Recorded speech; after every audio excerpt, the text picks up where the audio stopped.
నా చావుకు నేను చచ్చిపోతున్నాను. నా చావుకు కారణం నా కన్న తల్లి జమ్ముగాని వరలక్ష్మి, మా అన్నయ్య జమ్ముగాని దుర్గాప్రసాద్, మా వదిన జమ్ముగాని అనురాధ, వీరితో పాటు మరొక సమీప బంధువు మన్యం ఆదినారాయణ, అతని తమ్ముడు, చెల్లెలు, ఇతర కుటుంబ సభ్యులు వీళ్ళందరూ నన్ను మోసం చేశారు.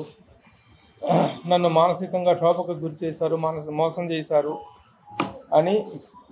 కాబట్టి నేను చచ్చిపోతున్నాను.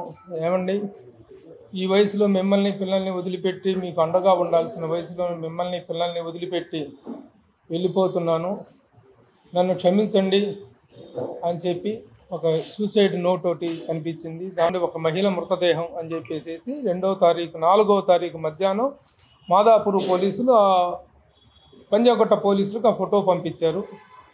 ఆ ఫోటో చూసి పోలీసులు చూపిస్తే ఇక తనదే అని గుర్తుపట్టడం జరిగింది. ఇక మేమందరం దక్కువలో మునిగిపోయాము. వాళ్ళ మీద ఎలాంటి చర్య జరగలేదు.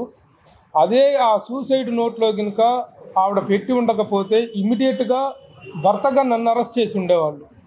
కానీ 4 పేర్లు తనంత స్పష్టంగా చెప్పినా సరే యాక్షన్ తీసుకోలేదనేటువంటి దానికి పోలీసులు చెప్తున్నటువంటి రీజన్ అవుతుంది. నేను పోలీసులను కూడా నిందించడం లేదు, కానీ వాళ్ళ మీద ఇది ఫిర్యాదు చేయటమో వాళ్ళకి వ్యతిరేకంగా చెప్పటమో కాదు, కానీ జరిగిన వాస్తవాన్ని మీ దృష్టికి తీసుకొస్తున్నాను. ఈ డెడ్ బాడీ కలెక్ట్ చేసుకున్నారండి, కరెక్టే మీరు, కానీ దయచేసి ఆ ఫుటేజ్ ఇవ్వండి, ఆ సీసీటీవీ ఫుటేజ్ ఇవ్వండి అని చెప్పి మాదాపూర్ పోలీసులను రిక్వెస్ట్ చేస్తుంటే ఆ ఏరియాలో ఎక్కడా సీసీటీవీలు పనిచేయట్లేదండి. దాదాపు ఆ చుట్టుపక్కల 60 సీసీ ఫుటేజీలు ఉన్నాయి, సీసీ కెమెరాలు ఉన్నాయి, కానీ దాదాపు 25-30 కెమెరాలు పనిచేయటం లేదు. కెమెరాలు పనిచేయటం కారణంగా నిజంగా అక్కడికి వెళ్ళిన తర్వాత తను మనసు మార్చుకొని ఏమన్నా అక్కడ కూర్చుని ఉండిందో, జారిపడిందో, లేకపోతే నిజంగానే దూకిందో, లేకపోతే ఎవరైనా నెట్టేశారో ఏంటి అసలు వాట్ ఈజ్ వాట్ అని తెలియటానికి సీసీటీవీ కెమెరాలు పనిచేయటం లేదు.